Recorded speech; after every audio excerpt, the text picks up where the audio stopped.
Yun, nakuha ko na yung plaka ng ERFI natin. Ito yung temporary plate. Tingnan nyo yung ano. Yung sa bolts, yung marka niya. Sakto, di ba? Dito sa galing sa LTO, hindi sakto. Kaya yan nangyari, nakatali lang. Wala, sagad na to eh. Hindi mo na mapaglalaroan yun, sagad na yun. Talagang hindi tatama yung butas. So, bala ko, magdidrill ako dito sa plastic. Kasi bawal daw galawin tong plaka, bawal mong kulayan yan, bawal mong butasan. Kahit nga maglagay ka ng cover dyan, bawal. Kahit daw yung clear, hinuhuli yun eh.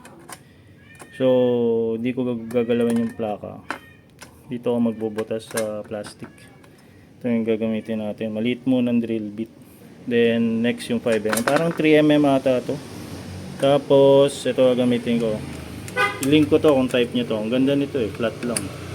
JDM password. Then, gagamitan ko nito. Nail polish para hindi matanggal to habang bumabiyahe. Tested na yan. Yan, meron na nakalagay yun. Parang thread locker yan. Pero hindi ganun katigas. Mura pa. Kaysa bibili kang thread locker mahal. Ito, nail polish lang. O, saya, subukan natin. O. Tanggalin ko muna to. Ito yung layo, yung butas. O. Magkaiba, diba? Same size sila. Same size. Pero yung butas ni LTO, yun, lito, kitang-kito. Sana naman lang nila para ma-accommodate lahat ng model ng vehicle. Ito, sa kanto lang to ginawa. Tingnan mo yung butas, ang ganda. Kahit anong motor ata, itong plakan to, temporary plate gagana. Bakal din to eh. Bakal yan. O, diba? Tanggalin muna natin to. Ito nilagay ko. Kinabit ko agad to, nakuha ko sa dealer. Nga pala, parang January ko kasi binili itong motor. January 21. Cash. Hindi pala ako bumili. Bigay pala sa akin. Tapos, ORC nakuha ko February. Then, yun. Bayad na si dealer kay LTO. Nag-register na. Then, nakuha ko yung plaka. As per LTO, August 3 nila ni-release. Then, nakuha ko parang August 15 kay dealer. Sabi nila ngayon, 15 days lang. Mari-release na. Pero, ewan ko lang. So, dito tayo magbubutas. Kailangan pantay. Ito, pantay na. Kaya ipitan ko muna to para mahirap na baka mawala sa alignment. One shot lang to. Kaya no choice eh. Ayoko naman itong butasan ko, itong plaka kasi mas mahirap yan. Mas matigas. Ito madali lang. So, try natin. Wala naman tatamaan dito. Wala nga ba? Wala. Yun, clear. Yung tatamaan yan. Dito tayo. Nakabahan ako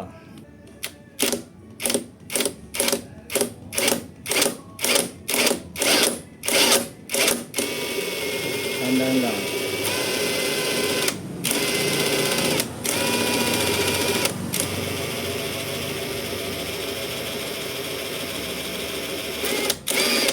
Parang puro latan to. Bubutas naman pala. Yun Tandaan lang baka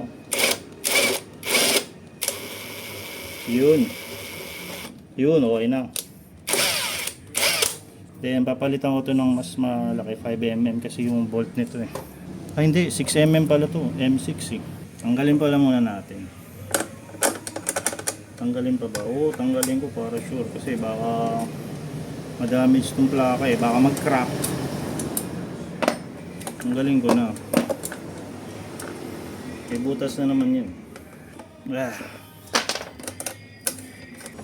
Tanggalin mo natin to.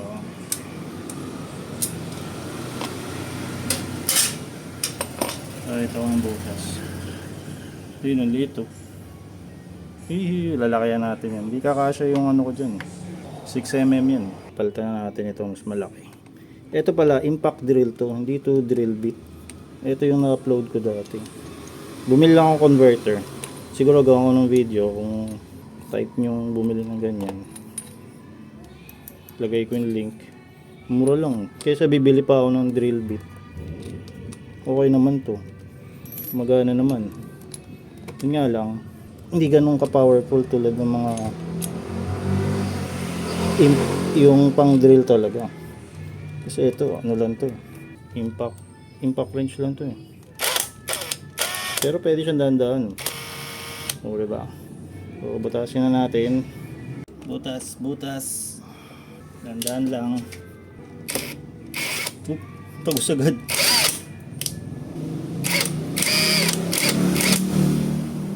Parang maliit pa. 5 tong ginamit ko, dapat pa rekta 6 na tayo. 3 muna tapos 5. Ito mas malaki na, 5.5 or 5.8 ata ito. Tandaan lang, no? Reverse. Tumagos yan dun. Butas. Kulang pa rin. Hanggang dito na, pakita ko sa inyo mama. Palit tayo ng ano na, 6 na. Ito, 6 na yan. Ewan ko na, hindi pa kumasya to. Dahan-dahan lang.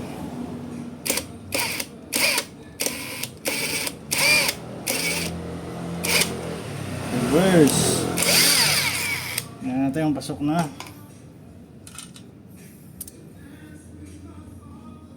Yun. 6. Hindi mo na rumekta ng 6. Mas mahirap kasing butasin yun eh. 3, 5, 5.5. Dapat pala 3 tapos rekta 6 ka na. Dami ko pang dinaanan. So, abit na natin to. Ito yung secret para hindi kumalas yung mga bolts nyo. Gusto nyo doblein nyo. So, makakalas pa rin minsan yun dahil sa vibration. Ito wala nakakalas. Dito lang sa thread yan. Lalagyan natin dyan. Kaya nyo lang. Hindi naman siya mahirap i-remove kasi kung thread locker yan, yun mahirap i-remove. May chance pang mabilog sa thread locker. Ay tayo, pakita ko nga pala sa inyo. Dito, hindi yan tumagos. Hindi yan umabot to sa kabila. Dito, hindi yan umabot sa loob. Dito lang yan sa labas. Yan o. Yan lang siya. Hindi na siya umabot dito. Dito lang yan talaga. Parang dapat nga dito yun kaso wala. Hindi kasya. So, abit na natin. Ito na yung may cutex na to. Yan dito. Ay! Ang galing hamat ito isa. Ito yan. Suot natin. At mahirap ah. Hirap maggawa pag may camera.